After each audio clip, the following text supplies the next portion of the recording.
NEET வேண்டாம் என்று முதலிலிருந்து தமிழகத்தில் தான் நம்ம குரல் கொடுத்துட்டு இருந்தோம். இப்போ தமிழகத்தையும் சேர்ந்து பல மாநிலங்கள் வந்து அதற்கு வந்து துணை நிற்கிறார்கள். ஏன்னா வந்து நீட் வந்து என்னன்னா அதற்கான இன்ஃப்ராஸ்ட்ரக்சர் எதுவுமே இல்லாமல் வந்து திடீர்னு ஒரு திணிப்பாக இருக்கக்கூடாது. அதனால் வந்து இப்போ மாணவர்களை வந்து ஒரு கல்வி வந்து அவர்களுக்கு எளிமையாக இருக்க வேண்டுமே தவிர வந்து அதை ஒன்றும் ஒரு தேர்வு வந்து அவர்களை வந்து ரொம்ப கஷ்டப்படுத்துகிற மாதிரி இருந்தது. ஸோ அதனால் வந்து விஜய் மட்டுமல்ல, நமது தலைவர்களும் வந்து ராகுல் காந்தி தலைவரும் அவர் வந்து நீட்டு வேண்டாம் என்று கூறியிருக்கிறார்கள். மாண்புமிகு முதலமைச்சர் அவர்களும் வேண்டாம் என்று சொல்லியிருக்கிறார்கள்.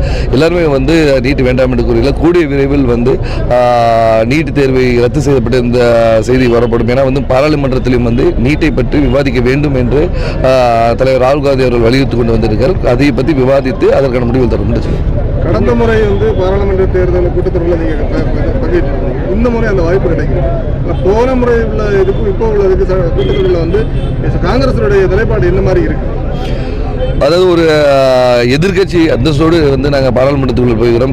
அந்த 2 டம்லையும் பார்த்தீங்கன்னா வந்து நமக்கு வந்து பெருவாரியான சீட்டு இல்லாத எதிர்கட்சியோட அந்தஸ்து இல்லாமல் இருந்ததில் இது வந்து பலமாக இருக்கிறோம். காங்கிரஸ் மட்டும் இல்லை, காங்கிரஸ் ஒரு கூட்டணி பலமாக இருக்கு. கிட்டத்தட்ட 234 பேர் வந்து நாங்கள் இருக்கும்போது வந்து ஒரு சிறப்பான ஒரு பாராளுமன்றம் நடக்குது. இப்போவுமே நீங்கள் பார்த்துருப்பீங்க வந்து பாராளுமன்றத்தில் பிரதமர் மோடி அவர்களுக்கு ராகுல் காந்தி கேட்ட கேள்விகளும் அவர் கொடுத்த பதில்களும் வந்து பார்த்து கொண்டு வரும். இதே போல காரசாரமாக மக்களுடைய குரலுக்கு வந்து குரலாக ராகுல் காந்தி அவர் ஒழித்து கொண்டே இருப்பார் என்று சொல்லிக்கிறோம்.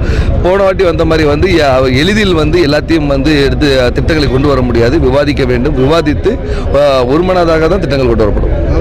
இந்துக்கள் மனதை புண்படுத்தும்படியாக ராகுல் காந்தி பேசுறதா ஒரு குற்றச்சாட்டு இருக்கு. அதாவது வந்து வார்த்தையில் குறை கண்டுபிடிப்பது தான் பிஜேபியோட வந்து ஒரு ராகுல் காந்தி தலைவர் வந்து என்ன பேசினார் என்று எல்லாருக்கும் தெரியும். அவர் பொதுவாக பேசிக்கொண்டு வரும்போது அது இந்துவை வந்து தவறாக பேசுகிறார் என்று பிரதமர் அவர் கூறுகிறார். அதற்கு ராகுல் காந்தி தலைவர் அவர்கள் தெளிவாக சொல்லியிருந்தார். அதாவது பிஜேபியை பற்றியோ முதல்வர் மோடி அவர்களை பற்றியோ இல்லை RSS பற்றியோ மட்டும் கூறியதால் வந்து இந்துக்களை இழிவுபடுத்த என்ற அர்த்தம் இல்லை என்று சொல்லியிருக்காங்க. அதாவது ஒரு ஜென்ரிக்கான இதுதான் எடுத்து சொல்ல. இதை வந்து இவங்க மத ரீதியாக கொண்டு போக பார்க்குறாங்க. இனி வந்து அந்த மாதிரி இதை பண்ணக்கூடாதுன்னு சொல்லிக்கிறோம். இதை நடக்காமல் நாங்கள் பார்த்துருக்கோம். தமிழகத்தில் வந்து விக்கிரவாண்டி இடைத்தேர்தல் இப்போ நடந்துட்டு இருக்கு. அதிமுக போட்டியிடல. ஆனால் அண்ணாமலை வந்து பயத்தினால வந்து அதிமுக போட்டியிடலன்னு சொல்லியிருக்காரு. அதை எப்படி பார்க்குறீங்க? அண்ணாமலை அவர்கள் வந்து இப்போதான் பாராளுமன்றத்தில் முடித்திருக்கிறோம். அவர்கள் கூறியது என்ன, நடந்தது என்ன நம்ம எல்லாருக்கும் தெரியும். அதனால் வந்து விக்கிரவாண்டியில் வந்து இந்திய கூட்டணி மிகப்பெரிய வெற்றி அடையும். இந்த தேர்தலை பொறுத்த வரைக்கும் வந்து பாராளுமன்ற தொகுதி மட்டுமல்ல, விளவங்கோடுதிலும் இடைத்தேர்தல் நடந்து அதிலும் காங்கிரஸ் கட்சியின் சார்பாக போட்டியிட்ட தாரகை கற்பவர்கள் மிகப்பெரிய வாக்கு வித்தியாசம் செய்தார்கள். கண்டிப்பாக விளவங்கோடு மக்களுக்கும் முன்றை போல் இல்லாமல் இந்த ஊரில் இருந்து அவர்கள் சேவை செய்வார்கள் என்று உறுதியாக நாங்கள் சொல்லிக்கிறோம். மக்களுடைய குறைகளை கேட்டறிவு இப்போ இன்னைக்கு வந்து மீண்டும் வந்து கூடிய விரைவில் மக்களை சந்தித்து அவருடைய குறைகளை கேட்டறிந்து அதற்கான தீர்வுகளை உடனே தருவேன் என்று சொல்கிறேன்.